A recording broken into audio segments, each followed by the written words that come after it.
ব্রাহ্মণবাড়িয়ায় তেলের চাহিদা মেটাতে সরিষার পাশাপাশি বাড়ছে সূর্যমুখীর আবাদ। কৃষকেরা জানান, আধুনিক পদ্ধতিতে সূর্যমুখীর আবাদ হলে বাড়বে ফলন ও তেলের পরিমাণ। ব্রাহ্মণবাড়িয়া প্রতিনিধি আশেক মান্নান হিমেলের পাঠানো তথ্য ও ছবি নিয়ে ডেস্ক রিপোর্ট।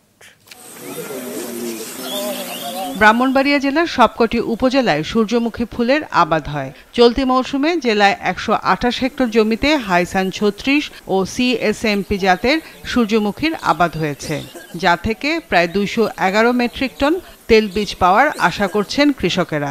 কৃষকের আর্থিক আয় বৃদ্ধি হচ্ছে, তার পাশাপাশি আমাদের যে তেলের যে চাহিদা, সেই তেলের চাহিদাটাই অনেকাংশে লাঘব হচ্ছে। এখন পর্যন্ত আমাদের এই জমিতে যে ফসল হয়েছে অনেক সুন্দর ফসল হয়েছে। আমরা এটাতে অনেক আশাবাদী আছি, আগামী 1 মাসের ভিতর এটা বীজ উত্তোলন করতে পারবো। কৃষি বিভাগ সূর্যমুখী বীজের আবাদ বাড়াতে কৃষকদের বিভিন্ন রকম পরামর্শের পাশাপাশি জেলার 960 জন কৃষককে প্রতি বিঘা জমির জন্য 1 কেজি বীজ ও 20 কেজি সার বিনামূল্যে প্রদান করেছে। সূর্যমুখীর আবাদ ও বীজ মাড়াইয়ে আধুনিক যন্ত্র ব্যবহার করতে না পারায় শ্রমিক খরচ বেশি পড়ছে, এতে উৎপাদন খরচ বাড়ছে। কৃষি বিভাগ থেকে আধুনিক যন্ত্র সরবরাহের দাবি জানান কৃষকেরা। এটা উন্নত বীজ, উন্নত তেল, এই হিসাবে আমরা চেষ্টা করি করার জন্য, কিন্তু আমরা করার ভিতরে যে দরকার, যে জিনিসের দরকার, এগুলি প্রচুর পাই না, মেশিন পাই না।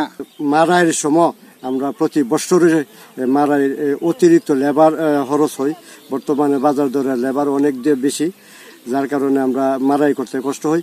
যদি সরকারের কৃষি সম্প্রসারণের সহযোগিতা পাওয়া যায়, একটা মারাইয়ের যন্ত্র অথবা মারাইয়ের মেশিন যদি আমাদের নামে বরাদ্দ করা হয়, আমি মনে করি আমরা কৃষক সমাজ সার্বিকভাবে উন্নতি হবে। কৃষি বিভাগ জানায়, কৃষি যান্ত্রিকীকরণের আবেদন করলে ভর্তুকির মাধ্যমে আধুনিক যন্ত্র সরবরাহ করা হবে। যেকোনো ফসলেরই বপন থেকে কর্তন পর্যন্ত যান্ত্রিকীকরণের জন্য সরকার বিভিন্নভাবে ভর্তুকি দিয়ে যাচ্ছে।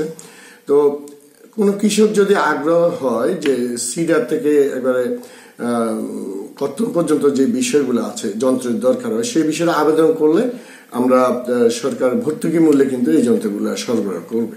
চলতি মৌসুমে জেলায় 68 টন সূর্যমুখী তেল উৎপাদনের আশা করছে কৃষি বিভাগ, যা থেকে প্রতি কেজি তেল 200 টাকা দরে 1,38 লক্ষ টাকা পাওয়া যাবে বলে জানায় কৃষি সম্প্রসারণ অধিদপ্তর।